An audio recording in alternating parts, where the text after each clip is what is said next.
మనం ప్రస్తుతం అక్కడనే ఉన్నాం. భార్యని అతి దారుణంగా హత్య చేసి ముక్కలు ముక్కలుగా, అంటే హత్య చేసిన తర్వాత ముక్కలు ముక్కలుగా, అంటే సన్న ఏదైతే కత్తితోని సన్నగా మెత్తటైన భాగాలు కట్ చేసి దాన్ని ఉడకపెట్టి, అంటే కుక్కర్లో ప్రెషర్ కుక్కర్లో ఉడకపెట్టి ఆ తర్వాత బకెట్లో కూడా నీళ్ళు వేసి అక్కడ నీళ్ళలో ఉడకపెట్టి ఇంత ఘాతకానికి పాల్పడ్డాడైతే ప్రస్తుతం మన విజువల్స్ లో కూడా చూసి ఎక్కడైతే కుక్కర్ కనిపిస్తుందో ఇదే ఇంట్లో లాక్ అయితే పోలీసులు చేశారు. ఎక్కడైతే క్రైమ్ సీన్ జరిగిందో గురుమూర్తి ఎక్కడైతే క్రైమ్ కి పాల్పడ్డాడో ఆ కిచెన్ లో వద్ద అయితేనే మనం ఉన్నామో. ఒకసారి డోర్ ఓపెన్ చేసే ఉంది, మనం క్లియర్ గా కూడా విజువల్స్ లో అయితే చూడొచ్చు. ఇంత దారుణానికి వడికట్టాడంటే సొంత భర్త అగ్ని సాక్షిగా భార్యని పెళ్లాడి సుమారుగా 13 సంవత్సరాలు కలిసి ఉండి 2 పిల్లలు, ఒక కుమారుడు ఒక కుమార్తె ఉన్నప్పటికీ కూడా క్షణిక ఆవేశంలో అనుమానం పెనుభూతమయ్యి ఒకవైపు పిల్లలు లేని సమయంలో అతి దారుణంగా తనతో గొడవపడి ఆ తర్వాత హత్య చేయడం అనేది ప్రస్తుతం కలకలంగా మారింది. ఒకవైపు సెన్సేషనల్, అంటే ఇటువంటి బ్రూటల్ మర్డర్ ప్రస్తుతం హైదరాబాద్ లో హల్చల్ గా అయిందని పూర్తిగా తెలుస్తుంది. మాధవిని ముక్కలు ముక్కలుగా చేసి ఆ తర్వాత ప్రెషర్ కుక్కర్లో ఉడికించి ఏదైతే బకెట్ ఉందో ఆ బకెట్లో వాటర్ వేసి దాని తర్వాత అది 6 అవర్స్ పాటు ఉడకపెట్టిన తర్వాత దాని రోల్ బండ ఏదైతే రోకలు ఉంటుందో ఆ రోకల్లో ఎండబెట్టిన తర్వాత దాన్ని మళ్ళీ పొడిగా చేసి ఆ పొడి అంతా కూడా స్థానికంగా ఉన్న జిల్లెల చెరువులో కలిపేశానని కూడా మొత్తం మీద తెలుస్తుంది.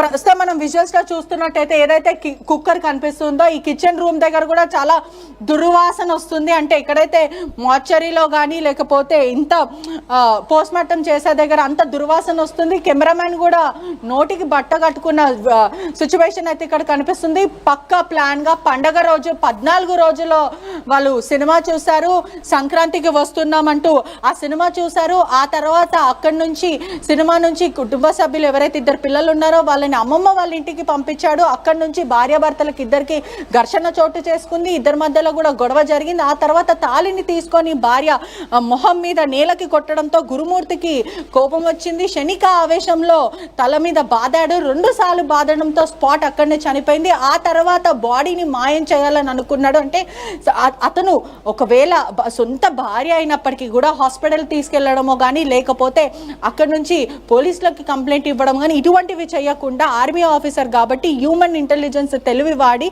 చాకచక్యంగా మర్డర్ చేశాడు. మరోవైపు స్థానికంగా ఉన్న వాళ్ళు కూడా ఇల్లు ఖాళీ చేసి వెళ్ళే పరిస్థితి అయితే కనిపిస్తుంది. గురుమూర్తి కూడా పోలీసులని భయప్రాంతులకు గురి చేస్తున్నారు, అంటే బెదిరించే ప్రయత్నం చేస్తున్నాడు పోలీసులను అని కూడా క్లియర్ గా అయితే తెలుస్తుంది. నేను చంపిన విషయం నిజమే అంటూ స్టేట్మెంట్ ఇస్తున్నారు. ఒక్క దానికి కూడా ఆధారాలు దొరకపోవడంతో పోలీసులు తలలు బాదుకుంటున్నారని క్లియర్ గా తెలుస్తుంది.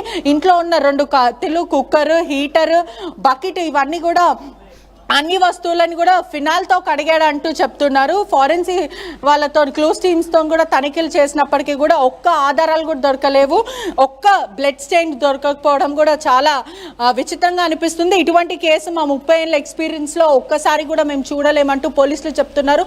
క్షణిక ఆవేశంలో మద్యం మైకంలో భార్యని చంపుంటారంటూ పోలీసులు అనుమానం వ్యక్తం చేస్తున్నారు. మనం విజువల్స్లో చూస్తున్నట్టయితే కూడా కొన్ని ప్లాస్టిక్ కవర్స్ కానీ మద్యం బాటిల్ సీసా కానీ చాలా క్లియర్గా అయితే కనిపిస్తుంది. ఇప్పటికే గురుమూర్తి చెప్తున్నాడు, నేను చంపిన వాస్తవం నిజమే, కానీ ఎవిడెన్స్ మీ దగ్గర ఏ ఎవిడెన్స్ ఉంది అని అంటూ అడుగుతున్నాడని కూడా పూర్తిగా అయితే తెలుస్తుంది. అంటే పోలీసులు కూడా ఇది చాలా ప్రెస్టేజ్, అంటే రాష్ట్రకొండ పోలీసులు ప్రెస్టేజ్గా తీసుకున్నారు. ఈ మొత్తం మీద నిందితుడికి భారీగా శిక్ష పడాలి అంటూ కేసులు నమోదు చేస్తున్నారు. కానీ ఎటువంటి ఎవిడెన్స్ దొరకకపోవడం వల్ల వాళ్ళైతే తలలు బాదుకుంటున్నారు. మరోవైపు గురుమూర్తి చూసుకుంటే కూడా పూర్తిగా చెప్పాలంటే కూడా ఒక వర్డ్ యూజ్ చేస్తున్నాడు, మైనస్ అనే వర్డ్ యూజ్ చేస్తున్నాడు అంటూ సమాచారం వస్తుంది. ఆ పదే రిపీటెడ్ గా మైనస్ అంటూ వర్డ్ యూజ్ చేస్తున్నారు. ఆ ట్రాక్ చేయలేక పోలీసులు కూడా తలబాదుకున్న సిచ్యువేషన్ అయితే కనిపిస్తుంది. మనం విజువల్స్ లో చూస్తున్నట్టయితే కూడా చుట్టుపక్కల ఉన్న వాళ్ళు స్థానికులందరూ కూడా భయప్రాంతులకు గురయ్యి ఇల్లులు ఖాళీ చేసి వెళ్ళిన పరిస్థితి అయితే కనిపిస్తుంది. ఈ క్రైమ్ సీన్ ఎక్కడైతే జరిగిందో ఆ ప్రస్తుతం ఆ ఇంటి వద్ద, అంటే ఈ ఇల్లు ఆ ఇల్లు ఒకటేలాగా ఉంటుంది, సేమ్ ఇలానే ఉంటుంది. ఇక్కడ కుటుంబ సభ్యులు ఎవరైతే నేబర్స్ ఉంటారో వాళ్ళందరూ కూడా ఇల్లులు ఖాళీ చేసి వెళ్ళిపోయిన పరిస్థితి కనిపిస్తుంది. అంటే ఇటువంటి ఇన్సిడెంట్ ఎక్కడా చూడలేమా అంటూ పోలీసులు చెప్తున్నారు. ఒక్క క్లూ కూడా వదలలేడు. ఆర్మీ బ్యాక్గ్రౌండ్ నుంచి వచ్చాడు కాబట్టి చాలా ప్రీ ప్లాన్డ్గా క్రూరంగా అతి దారుణంగా కిరాతకంగా భార్యని చంపాడు. అమ్మమ్మ వాళ్ళ ఇంట్లో భార్యని వదిలిన తర్వాత చుట్టుపక్కల పక్కింటి వాళ్ళు ఎవరిని ఉన్నారో, అదొక ఫ్లాట్ లా ఉంది కదా, పక్కన ఎవరిని ఉన్నారో ఒకసారి ఉంటే వాళ్ళతో కూడా మాట్లాడించే ప్రయత్నం చేయండి. అంటే వాళ్ళిద్దరు ఎలా ఉండేవారు ఏంటి? ఆ లోపల ఏమైనా ఫోటోలు అవి ఏమైనా కనిపిస్తున్నాయి వాళ్ళే? సార్ అంటే పూర్తిగా చెప్పాలంటే 1 డేలోనే ఇల్లు ఖాళీ చేసి వెళ్ళిపోయారంటే ఎంత భయప్రాంతులకు గురయ్యారో మనం ఒక్కసారి చూడొచ్చు. స్థానికంగా ఉన్న అంటే ఈ అపార్ట్మెంట్స్ ఏదైతే ఫ్లాట్ ఉందో ఇక్కడ అంతా సుమారుగా 3 ఉంటారో ఆ 3 ఇల్లులు కూడా 3 ఇల్లులు కూడా ఖాళీ చేసి వెళ్ళారు. ఒకవైపు స్టేట్మెంట్ గురుమూర్తి పోలీసులకు ఇస్తున్నాడు. తాళి మొహం మీద తీసి కొట్టింది, స్పృహ తప్పి పడిపోయింది, చనిపోయిందని నేను అనుకోలేదు, అందుకే నేను చంపాల్సి వచ్చింది, నేను ఎస్కేప్ అవ్వాలని అనుకున్నాను అంటూ చెప్తున్నాడు. ఎంత క్రూరమైన దారుణమైన హత్య అంటే చెప్పడానికి కూడా మాటలు రాని విధంగా ఉంది. ఒకవైపు చూసుకుంటే కూడా గురుమూర్తి ఇచ్చిన స్టేట్మెంట్ వరకు చూసుకుంటే కూడా సన్నటి కత్తులు తీసుకున్నాను, 2 కత్తులతో శరీర భాగం మెత్తటి పాటలని కట్ చేశాను, ఆ తర్వాత ప్రెషర్ కుక్కర్లో ఉడకపెట్టాను, అది సరిగ్గా ఉడకపోయేసరికి నేను మళ్ళీ బకెట్లో హీటర్ ద్వారా నేను 6 అవర్స్ వరకు ఆ మెత్తటి బాడీ పార్ట్స్ అంతా కూడా ఉడకపెట్టాను, దాని తర్వాత ఎండబెట్టాను, ఎండిన తర్వాత పొడి చేశాను, రోకల్ బండతోనే ఆ పొడి చేశాను, ఆ పొడి చేసిన తర్వాత జిల్లేలో చెరువు ఎక్కడైతే స్థానికంగా ఉందో అక్కడే వేసాను.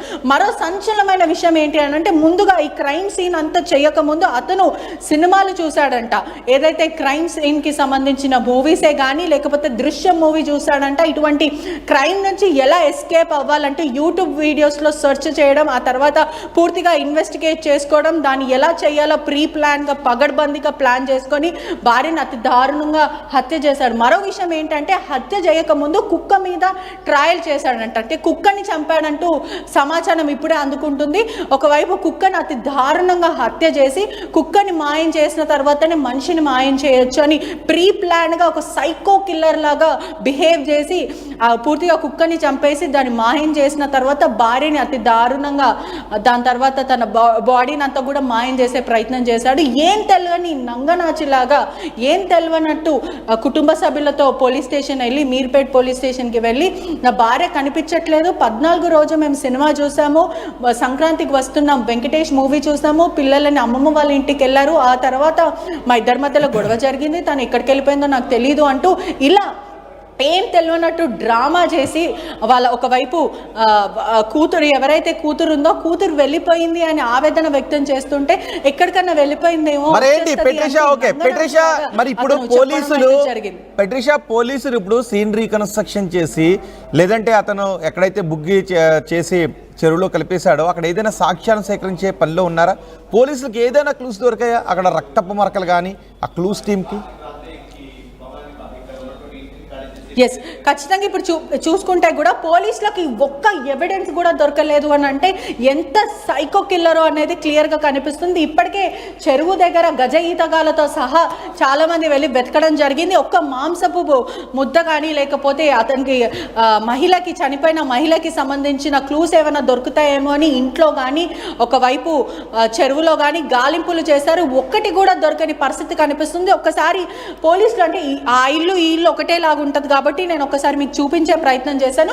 అక్కడ పక్కనే ఉన్న కిచెన్ సేమ్ ఇలానే ఉంటుంది. ఈ కిచెన్లోనే అంటే పక్కనున్న కిచెన్లో పోలీసులు లాక్ చేశారు కాబట్టి ఇక్కడ కిచెన్లో కుక్కర్స్ పెట్టారు, హీటర్స్ పెట్టారు, అవన్నీ తీసుకొని అతి దారుణంగా చంపి ఫినాల్తోని క్లూస్ దొరకకుండా స్మెల్ రాకుండా ఫినాల్తో మాత్రము పూర్తిగా క్లీన్ చేస్తున్న పరిస్థితి అయితే కనిపించింది. మరో విషయం కూడా పోలీసులకి సుమారుగా 30 ఏళ్ళ సర్వీస్ ఉంది మాకు క్లూస్ టీమ్కి, ఎఫ్ఎస్ఐ టీమ్కి, ఒక్క క్లూ కూడా దొరకలేదంటే అతను చెప్తున్నారు. ఎక్కడైతే బాత్రూమ్ ఉందో ఆ బాత్రూంలో అంటే ఒకసారి మీకు విజువల్స్లో చూపించే ప్రయత్నం చేస్తాను. బాత్రూంలో పూర్తిగా చెప్పాలంటే పైప్లో వాటర్ కొట్టి కూడా అంటే డ్రైనేజ్లో కానీ బాత్రూంలో పైప్లో వాటర్ కొట్టడం కానీ పోలీసులు కొట్టినప్పటికీ కూడా ఒక్క బ్లడ్ స్టెయిన్ కానీ బ్లడ్కి సంబంధించిన ఏవి కూడా కనిపించడం అంత క్రూరంగా ప్రీ ప్లాన్డ్గా ఒక సినిమా తరంగా క్రైమ్ ఎలా చేయాలంటూ ఇన్వెస్టిగేట్ చేసుకొని అనలైజ్ చేసుకొని ప్రీ ప్లాన్డ్గా స్టోరీని కుకప్ చేసుకొని ప్లాన్ చేసిన వ్యక్తి గురుమూర్తి. ఇప్పటికే గురుమూర్తి పోలీసులను కూడా బ్లాక్మెయిల్ చేస్తున్నాడు, నేను చంపిన వాస్తవం నిజమే, ఎవిడెన్స్ ఉందా?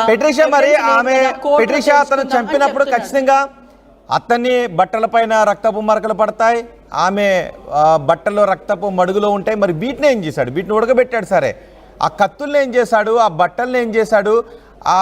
ఆమె బూడిద చేసిన తర్వాత ఆ పొడుని చేసిన తర్వాత వాటిని చెరువు దగ్గరికి ఎలా తీసుకువెళ్ళాడు? వేట్లో తీసుకువెళ్ళాడు, వాటిని ఎక్కడ పడేశాడు? ఇవైనా పోలీసులు సేకరించారా?